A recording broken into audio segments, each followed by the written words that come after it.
번 더 모세를 부르시고 만나신 하나님에 관해서 생각해 보도록 하겠습니다.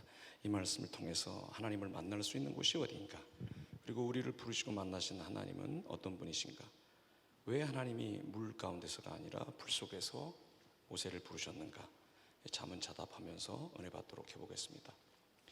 먼저 이 하나님께서 호렙 혹은 신의 산이라고 불리는 이 산에서 모세를 부르시는데, 사실은 우리가 이 산이 정확히 어디인지 모릅니다.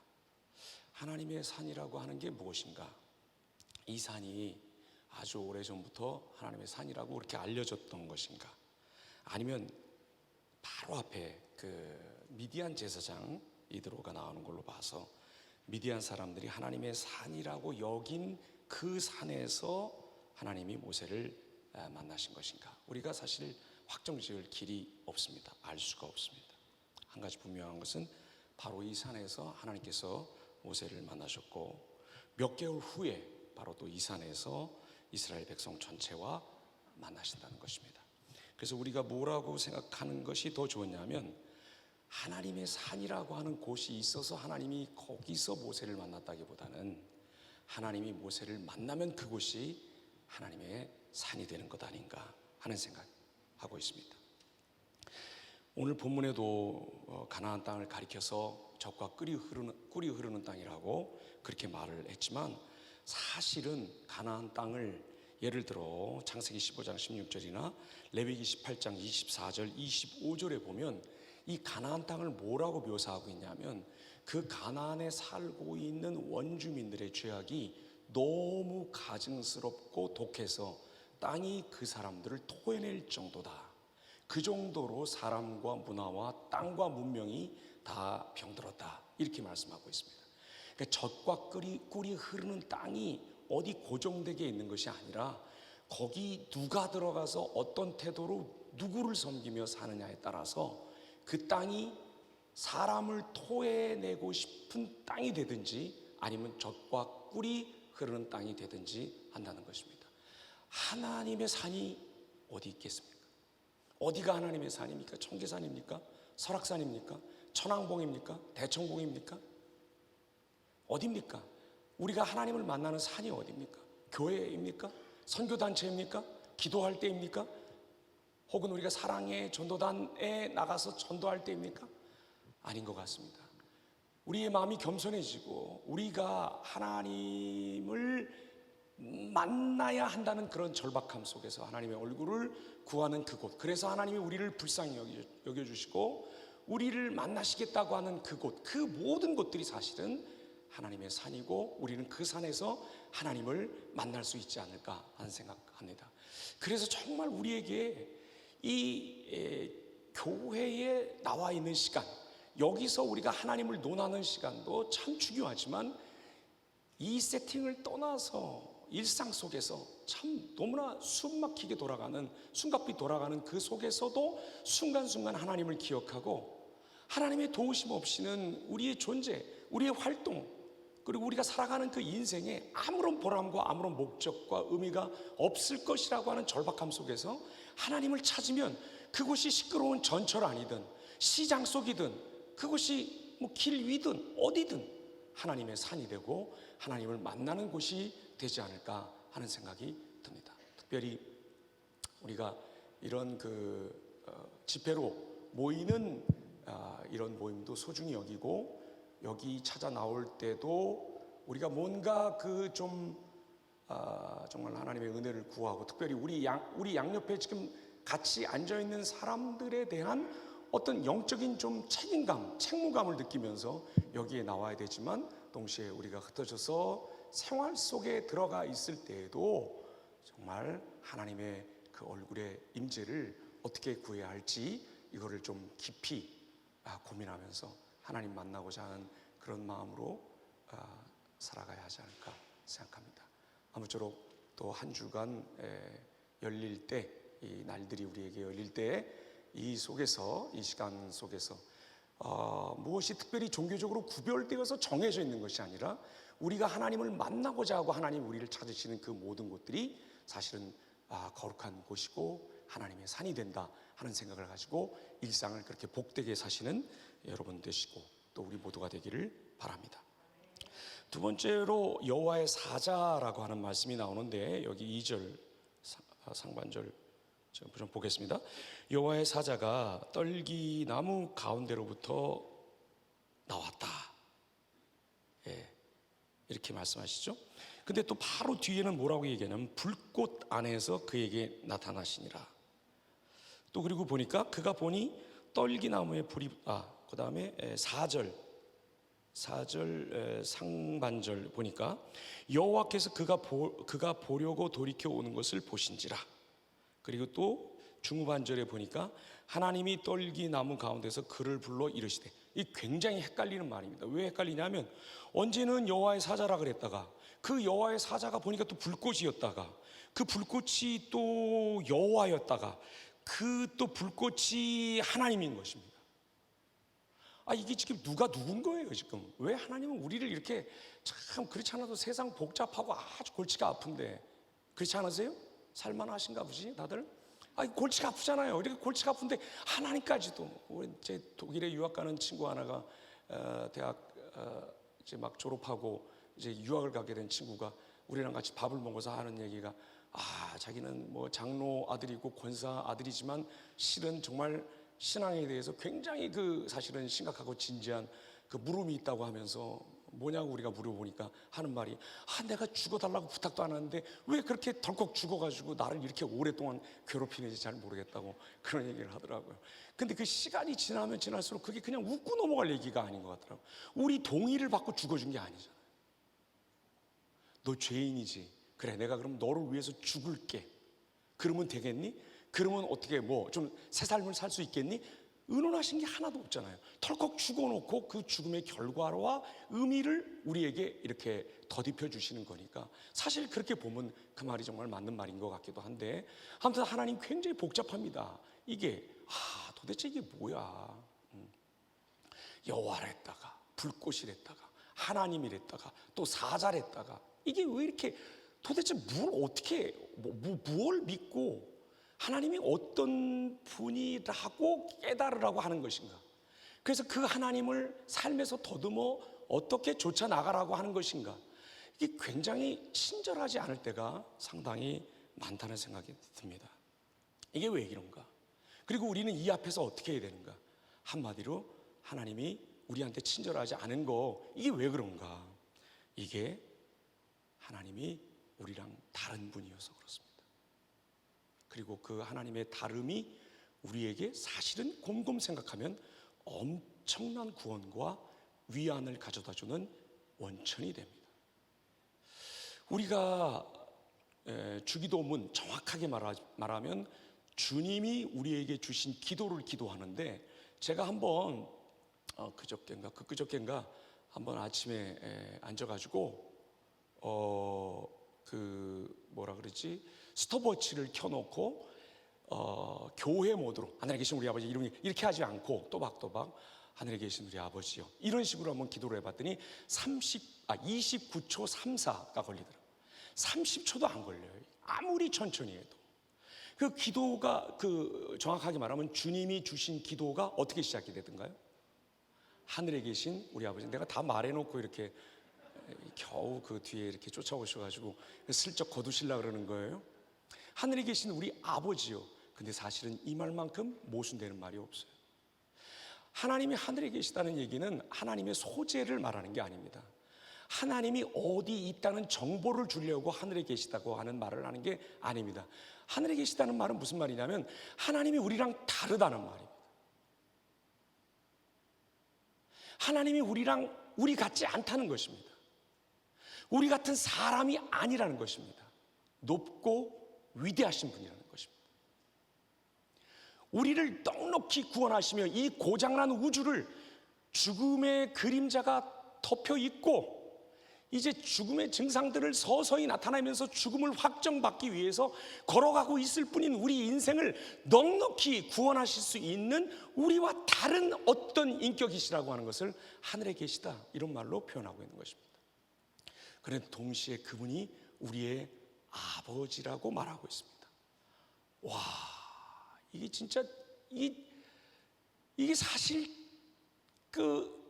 뭐랄까, 이게 좀 정신 차리고 이 기도만 똑바로 해도 이 29초 34밖에 안 되는 이 기도를 정말 하루에 3번 정도라도 똑바로 정신 차리고 하면 정말 저는 우리의 신앙이 놀랍게 성장할 것이고, 우리의 막혀 있었던 여러 가지 돌파해야 되는 그런 인생의 하나님 앞에서의 그 장성의 문제들이 돌파될 것이고, 우리 모든 삶의 과제들과 과업들이 주님의 방법과 뜻대로 하나님 기뻐하시는 그런 대로 풀려나가지 않을까 하는 생각을 합니다. 이분이 우리의 아버지시다. 이분이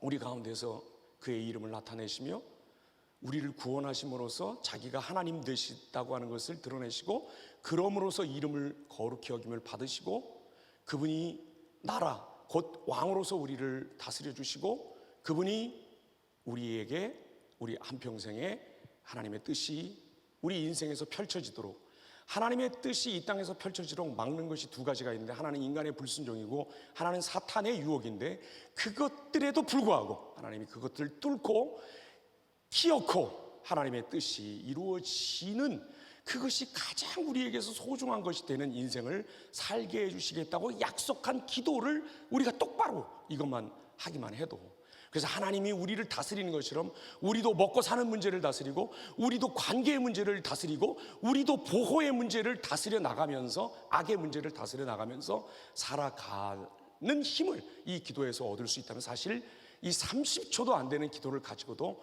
우리 신앙생활이 넉넉할 수 있지 않을까 하는 생각을 합니다.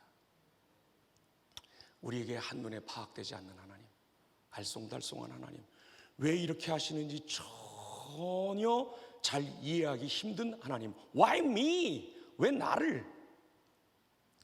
이라고 매 순간 말할 수밖에 없는 그 하나님, 잡았는 줄 알았는데 사실은 하나님을 잡은 게 아니라 하나님의 무슨 벨트 이 정도 옷자락, 혈루증 여인처럼 예수님을 잡은 게 아니라 예수님 그 옷단 끝, 유대인들이 보통 거기다가 성경 말씀을 자수를 놓아서 달았는데 겨우 그거를 잡은 것이고, 하나님이 이제는 알았다라고 찬송하고 할렐루야 그러면서 막 간증을 했는데, 그 뒤에 내 삶에서 벌어지는 일들이 그렇지 않은, 정말 너무나 알쏭달쏭하고 알기 힘들고 이해할 수가 없고, 다가가면 오라고 해놓고, 오게 해준다고 해놓고 가서 서면 오지 말라고 하고 하나님 도망간 듯 안 보이고, 하나님 가장 임재하시는 곳 같은 그 상황 속에서 하나님의 부재를 느끼게 되고, 이런 하나님, 불가해한 하나님, 진짜 이해할 수 없는 하나님.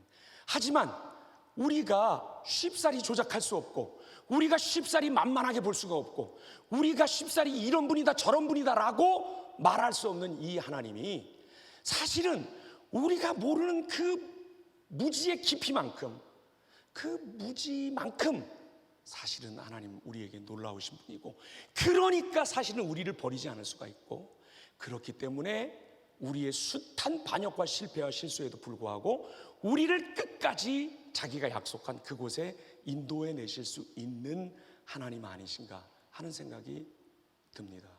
그러니까 하나님을 잘 모르겠다, 하나님 이런 분인 줄 알았는데 왜 나한테 이렇게 하시나, 하나님 무슨 이런 약속을 해놨다고 했는데 이게 왜 이렇게 안 이루어지나, 한평생에 나는 한평생 하나님만 바라보고 사는데. 그런데 바로 그 알 수 없음, 하나님을 뭐라고 딱 누구다, 불꽃이다, 사자다, 하나님이다, 여호와다 이렇게 딱 규정할 수 없는 그 하나님의 뭐라 그래, 불가해한 거 불가해하다 그러죠. 그런 거 말하죠. 감히 충분히 이해할 수 없는 거, 그 라틴 말로는 데우스 압스콘디투스라고 그렇게 얘기하는데, 정말 이해가 안 되는 그 하나님. 근데 사실 그 하나님이 우리에게 이해 안 되는 그 깊은 신비와 그 깊은 침묵하는 것처럼 보이는 그 여유와 넉넉함을 가지고 우리가 넘어질 때마다 붙들어 주시고, 우리가 배신할 때마다 그래도 하나님이 또다시 우리에게 오시고 우리를 세워내시고 우리를 불러내시는 이 하나님, 다 알지 못해도 여러분 이 자리에서 결심합시다. 하나님, 까짓것 뭐 이렇게 돼도 저렇게 돼도 하나님밖에 안 계시니까 다 알지 못해도 믿음으로 하나님을 따라가겠습니다. 믿음으로 다 알 수 없는, 불꽃인지 여호와인지 하나님인지 사자인지 알 수 없는, 항상 내 눈에 여러 개로 보이는 그 하나님, 이제 다 알려고 하지 않아도 믿음으로 순종하며 주님의 뒤를 따라가겠습니다. 이런 우리가 되기를 바랍니다. 세 번째, 떨기나무에 나오는 불입니다. 성경에서 최초로 불 얘기가 나오는 데가 어딜까요? 그게 창세기 3장 24절에서 하나님께서 아담과 하와를 에덴 동산에서 내보내시고, 그 에덴 동산이라고 하는 것은 하나님이 사람하고 함께 하신다 하는 것을 보여주는 초기 모델입니다. 애니악이라고 하는, 혹시 여러분 그 애플 맞나? 내가 정확하게 기억하고 있나? 뭐 그런 컴퓨터 초기 거, 제가 애플 MP500인가 뭐 그런 거를 이렇게 트랙볼이 거기 이렇게 자판 바로 밑에 달려 있던 애플을 정말 한국에 몇 대 없을 때 그걸 쓰기 시작했는데, 지금 생각하면 진짜 유치하고, 그때 뭐 그 플라피 디스켓을 이렇게 포맷을 해가지고 포맷하는 것만도 시간이 많이 걸려서 뭐 토끼하고 거북이 나와서 막 이렇게 지나가야 뭐 몇 분 지나가야 겨우 한 장 포맷하고, 그거 한 장에 뭐 원고지 100매도 안 들어갔지 아마. 그리고 빽빽하게 집어넣으면 그거 뭐 읽을 수도 없고, 그거 뭐 플라피도 뭐 고장나기도 하고 어디서는 안 읽히기도 하고 막 그랬는데, 하나님이 사람하고 함께 사신다 하는 것을 보여주는 초기 모델이 바로 에덴 동산입니다. 근데 그 에덴 동산에서 그 초기 모델이 실패했어요. 아담과 하와의 불순종으로. 그러니까 하나님께서 아담과 하와를 내보내시고 거기를 화염검으로 지킨다 하시는데, 불칼을 든 천사들로 지킨다 하시는데, 우리는 자꾸 이런 생각을 해요. 그거 몰래 에덴 동산으로 다시 들어와가지고 아담과 하와가 생명나무 과실을 따먹고 안 죽을까봐 그렇게 했다. 왜 하나님을 그런 분으로 자꾸 이렇게 만드십니까? 시시하고 째째한 분으로. 사람이 무슨 물질을 먹어서 죽고 안 죽고 하는 법이 없어요. 생명이 하나님이시기 때문에.